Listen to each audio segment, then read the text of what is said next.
Good morning दोस्तों, मैं लौजी प्रसाद अपने इस यूट्यूब चैनल पर आप सभी को स्वागत करता हूं।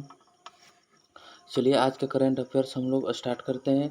भवानीपुर से ममता बनर्जी की जीत से पश्चिम बंगाल का जो विधानसभा चुनाव में तृणमूल कांग्रेस के तीसरी बार सत्ता में लौटने के 5 महीने बाद मुख्यमंत्री ममता बनर्जी ने 58,835 मतों के अंतर से भवानीपुर के उपचुनाव में रविवार को जीत हासिल की है। यानी कि जो पिछला 5 महीने पहले जो वहाँ पश्चिम बंगाल में जो चुनाव हुआ था, नंदीग्राम से मुख्यमंत्री के दावेदार ममता बनर्जी ने वहाँ से चुनाव लड़ी थी, जो हार गई थी। दूसरी बार उपचुनाव हुआ है जहां भवानीपुर से ममता बनर्जी की जीत हुई है। चलिए आगे देखते हैं। नेक्स्ट देखते हैं। जायरस कैडिला ने की 1900 रुपये में टीके का पेशकश। यानी कि जो केंद्र सरकार और जायरस कैडिला के बीच कोरोना रोधी टीके जाइको डी की कीमत को लेकर बातचीत चल रही है और यह जो टीका है 12 साल के ऊपर के युवाओं को दिया जा सकता है। दवा कंपनी ने जाइको डी के 3 खुराक 1900 रुपये में देने की पेशकश की है। हालांकि सरकार कीमतों को कम करने के लिए इस पर बात कर रही है। जाइको कैडिला ने 1900 रुपया में टीके की पेशकश की है। यह टीका जो है 12 साल के ऊपर के लोगों को दिया जाएगा। चलिए देखते हैं नेक्स्ट क्वेश्चन। दिल्ली को पहली बार मिलेगा प्रदूषण से लड़ने के लिए धन। हम जानते हैं कि राष्ट्रीय राजधानी जो दिल्ली है काफ़ी प्रदूषित राजधानी है और वहाँ के प्रदूषण को दूर करने के लिए कुछ धन दिए जाएंगे। चलिए, राष्ट्रीय राजधानी को वायु प्रदूषण प्रबंधन में महत्वपूर्ण कमियों को दूर करने के लिए इस राष्ट्रीय स्वच्छ वायु कार्यक्रम के तहत 18 करोड़ रुपए से अधिक की राशि मिलेगी। यानी कि केवल दिल्ली में जो प्रदूषण है उस पर ध्यान देने के लिए 18 करोड़ रुपए का जो है धन दिया जाएगा। चलिए देखते हैं नेक्स्ट क्वेश्चन। नमामि गंगे के 2.0 परियोजना शुरू करेगी सरकार। केंद्र सरकार गंगा और सहायक नदियों की स्वच्छता और निर्मलता के अभियान के और गति प्रदान करने के लिए नमामि गंगे के 2.0 परियोजना का शुरुआत करेगी। जो नमामि गंगे है वो गंगा की सफाई से है। जो कचरा उसमें लोगों द्वारा फैलाया जाता है उसको सरकार क्या करती है, सफाई करवाती है। और यह जो नमामि गंगे की जो परियोजना है, स्कीम है 2.0, इसको शुरू करेगी केंद्र सरकार। चलिए नेक्स्ट देते हैं। बांग्लादेश का पोत बीएनएस समुद्र आजीवन 5 दिन की यात्रा पर विशाखापत्तनम पहुंचा। यानी बांग्लादेश की नौसेना के पोत जो है बीएनएस समुद्र आजीवन 5 दिन की यात्रा पर विशाखापत्तनम पहुंचा। विशाखापत्तनम जो आंध्र प्रदेश में एक जगह है नौसैनिक का, और वहाँ पर जो बांग्लादेश के पोत है पहुंचा है। एक आधिकारिक विज्ञप्ति के अनुसार बीएनएस समुद्र आजीवन का भारतीय पूर्वी नौसेना कमान और पूर्वी बेड़े के प्रतिनिधित्व में परंपरागत ढंग से स्वागत किया गया है। यानी कि बीएनएस समुद्र आजीवन पोत जो है कहाँ पहुंचा है, विशाखापत्तनम। या कहाँ का है, तो बांग्लादेश का है। चलिए देखते हैं नेक्स्ट क्वेश्चन। इक्वाडोर के राष्ट्रपति ने जेल में हुए नरसंहार के बाद कारावास व्यवस्था में आपातकाल की घोषणा की। इक्वाडोर है, इक्वाडोर के राष्ट्रपति ने जेल में जो नरसंहार हुआ था उसके बाद उन्होंने वहां पर आपातकाल की घोषणा कर दी है। इक्वाडोर के राष्ट्रपति ने जेल में हुए नरसंहार के बाद कारावास व्यवस्था में आपातकाल की घोषणा कर दी है। इस खून खराबे में 116 लोग मारे गए और 80 लोग घायल हुए थे। राष्ट्रपति गुइलर्मो लासो ने, जिसे इक्वाडोर के जो राष्ट्रपति है गुइलेरामो लासो ने कहा कि जेल के अब भी पूरी तरह से सुरक्षित नहीं है। उन्होंने कैदियों के रिश्तेदार और परिजनों से जेल क्षेत्र से दूर रहने का आग्रह किया है। उन्होंने यह भी कहा है कि अगले कुछ घंटों में और भी लाशें मिल सकती है। इक्वाडोर के जेल है जहां पर पूरा नरसंहार हो गया है जिसमें 116 लोगों की मृत्यु हो गई है। इक्वाडोर के राष्ट्रपति गुइलेरामो लासो ने वहां पर आपातकाल की घोषणा कर दी है। चलिए देखते हैं नेक्स्ट क्वेश्चन। न्यूजीलैंड में आतंकवादी हमले की तैयारी को अपराधी घोषित करने के लिए एक नया सुरक्षा कानून पारित किया गया है। यानी कि न्यूजीलैंड में एक नया कानून पारित किया गया है जो सुरक्षा से संबंधित है। यह अपराध घोषित करने के लिए से संबंधित है। जिसे चलिए देखते हैं। न्यूजीलैंड के आज एक नया सुरक्षा कानून पारित किया जिसके अंतर्गत आतंकवादी हमले की तैयारी को अपराध घोषित करने की व्यवस्था है। न्यूजीलैंड के न्याय मंत्री क्रिस फाफोई ने कहा कि आतंकवाद का प्रकृति बदल गई है और दुनिया भर में बड़े संगठित समूहों के बजाय अकेले व्यक्ति भी इस तरह की गतिविधियों में शामिल है। अगर मान लीजिए सपोज एक व्यक्ति इस तरह से कोई गलत सुरक्षा के प्रति कदम उठाता है तो उसको भी आतंकवाद घोषित किया जा सकता है। और जो हाल ही में न्यूजीलैंड के एक जगह है, सिटी है ऑकलैंड, वहाँ के वर्ल्ड लिविंग इंडेक्स में प्रथम स्थान प्राप्त किया है। चलिए देखते हैं नेक्स्ट क्वेश्चन। अफगानिस्तान के पूर्व अधिकारी ने अमरुल्लाह सालेह के नेतृत्व में निर्वासन सरकार की घोषणा की। अफगानिस्तान में हाल ही में तालिबान की सत्ता हथियाने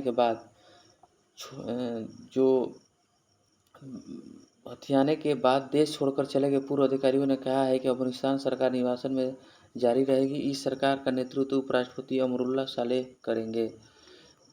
देखिए हाल ही कुछ महीने पहले जो अफगानिस्तान में तालिबानी अटैक हुआ था और तालिबानी अटैक ने अफगानिस्तान के हर जगह को अपने कब्जा में कर लिया, वहाँ पर अपना सरकार भी स्थापित किया था। चलिए देखते हैं नेक्स्ट क्वेश्चन। जापान ने 1 अक्टूबर से कोविड क्वारंटीन अवधि 14 दिन से कम करके 10 दिन कर दी है। यानी जापान के कैबिनेट जो सचिव हैं उन्होंने जो क्वारंटाइन का समय था 14 दिन, उसको घटा करके अब 10 दिन करने का निर्णय लिया है।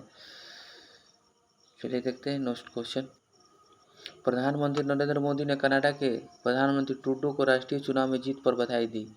अभी हाल ही में कनाडा में हुए चुनाव में प्रधानमंत्री जस्टिन ट्रूडो को राष्ट्रीय चुनाव में जीत हासिल हुई है और इस जीत पर प्रधानमंत्री नरेंद्र मोदी ने उनको ट्वीट किया है और हार्दिक बधाई दी है।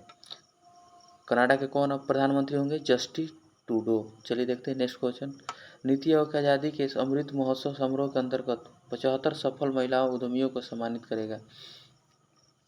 नीति आयोग ने स्वतंत्रता के 75वें वर्ष पर हो रहे आज़ादी के अमृत महोत्सव आयोजन के दौरान नीति आयोग देश के 75 महिलाओं उद्यमियों को सम्मानित करेगा। चलिए देखते हैं नेक्स्ट क्वेश्चन। भारत और श्रीलंका के बीच संयुक्त सैन्य अभ्यास पर 4 अक्टूबर से आयोजित होगा। यानी भारत और श्रीलंका के बीच जो संयुक्त अभ्यास होता है, दो सेनाओं के बीच जो अभ्यास होता है, उसको लेकर के उसका 8वां संस्करण 4 से 15 अक्टूबर के बीच आयोजित की जाएगी। और भारत और श्रीलंका के बीच जो सैन्य अभ्यास उसका नाम है मित्र शक्ति। मित्र शक्ति का 8वां संस्करण जो भारतीय और श्रीलंका सेनाओं के बीच स्टार्ट होने वाली है 4 से 15 अक्टूबर के बीच। चलिए देखते हैं नेक्स्ट क्वेश्चन।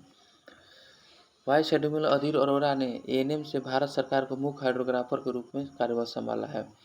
जो हाइड्रोग्राफर के मुख्य कार्यभार है उनको वाइस एडमिरल अधीर अरोड़ा को बनाया गया है। इनसे पहले जो हाइड्रोग्राफर का मुख्य कार्यभार जो दिया गया था वो विनय बदवार को दिया गया था। अब विनय बदवार के जगह पर एडमिरल अधीर अरोड़ा को बनाया गया है। चलिए देखते हैं नेक्स्ट क्वेश्चन। त्रिशूल चोटी पर नौसेना के 3 अधिकारियों सहित 4 पर्वतारोहियों को शव मिले हैं। जो उत्तराखंड के पश्चिमी कुमाऊं क्षेत्र के अंतर्गत त्रिशूल चोटी आता है, उसमें हिमस्खलन के स्थल से शनिवार को भारतीय नौसेना के 3 और नाविक का 1 शव बरामद हुआ है। टोटल 100 बरामद किया गया है। यह सभी लोग पर्वतारोहण अभियान दल के सदस्य थे। यानी कि उत्तराखंड के पश्चिमी कुमाऊं क्षेत्र के अंतर्गत त्रिशूल चोटी पर 4 शव मिला है, जिसमें भारतीय नौसेना के 3 अधिकारी और 1 नाविक भी उसमें उपस्थित है। उत्तराखंड में नाविकों को राष्ट्रीय पार्कों में मिलेगा निःशुल्क प्रवेश। जो उत्तराखंड में राष्ट्रीय पार्क है उसमें युवकों को अब मिलेगा निःशुल्क प्रवेश, उसमें किसी प्रकार की चार्ज अब नहीं लिया जाएगा। यह जो कदम है उत्तराखंड के मुख्यमंत्री पुष्कर धामी के द्वारा उठाया गया है। इसका मुख्य उद्देश्य पर्यटन इको टूरिज्म को बढ़ावा देना है। पर्यटन और इको टूरिज्म को बढ़ावा देने के लिए अब उत्तराखंड के नाविकों को राष्ट्रीय पार्कों में कोई शुल्क नहीं देना पड़ेगा। चलिए देखते हैं नेक्स्ट क्वेश्चन।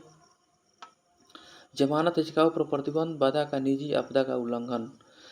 अब अगर जमानत याचिका पर प्रतिबंध बंदी के निजी जो है आज़ादी का उल्लंघन, यह उच्चतम न्यायालय का जो है आदेश दिया गया है। उच्चतम न्यायालय ने कहा है कि जमानत याचिका या सजा निलंबन से संबंधित याचिकाओं पर पूर्ण प्रतिबंध बंदी की निजी स्वतंत्रता का उल्लंघन है। न्यायालय ने कहा कि इस तरह के आदेश देकर राजस्थान उच्च न्यायालय के न्यायाधीश खुद को आवंटित न्यायिक कार्य से परे चले गए हैं। यानी कि हाल ही में जो राजस्थान है वो जमानत याचिकाओं पर प्रतिबंध लगा दिया है और यह जो कहीं ना कहीं आज़ादी का क्या उल्लंघन है, इसके अगेंस्ट में उच्च न्यायालय ने एक याचिका दायर की है। चलिए देखते हैं नेक्स्ट क्वेश्चन। बुजुर्गों को घर पर इलाज मुहैया कराने का तरफ से बढ़ावा दे रहा है एम्स। एम्स जो दिल्ली है अब बुजुर्गों के इलाज के लिए मुख्य कदम उठा रहा है और बुजुर्गों को बेहतर चिकित्सा सुविधा मुहैया कराने के लिए अखिल भारतीय आयुर्वेद संस्थान में देश का पहला जेरियाट्रिक ब्लॉक जल्द तैयार करेगा। यानी जेरियाट्रिक जो ब्लॉक है मुख्य रूप से बुजुर्गों के इलाज के लिए ही बनाया जाएगा, उसमें केवल बुजुर्ग का ही इलाज होगा। चलिए देखते हैं नेक्स्ट क्वेश्चन। रिलायंस ने कच्चे तेल के कारोबार के लिए यूएई अनुषंगी का गठन किया है। रिलायंस इंडस्ट्री ने कच्चे तेल और पेट्रोलियम उत्पादक कृषि जिंसों के कारोबार के लिए संयुक्त अरब अमीरात में एक नई अनुषंगी का गठन किया है। यानी कि जो रिलायंस इंडस्ट्री है कच्चे तेल और पेट्रोलियम उत्पाद और कृषि जिंसों के कारोबार के लिए संयुक्त अरब अमीरात के साथ एक अनुषंगी का गठन किया है और वहाँ से जो कच्चे माल है रिलायंस इंडस्ट्री लाएगी और भारत में उसको प्यूरिफाई करके डिलीवरी करेगी। चलिए देखते हैं नेक्स्ट क्वेश्चन। सिक्किम में बोतल बंद पानी पर 1 जनवरी से होगी पाबंदी। जो पानी बंद जो मिनरल का जो बोतल होता है लोग पी करके कहीं भी उसको फेंक देते हैं जिससे हमारे पर्यावरण को नुकसान होता है।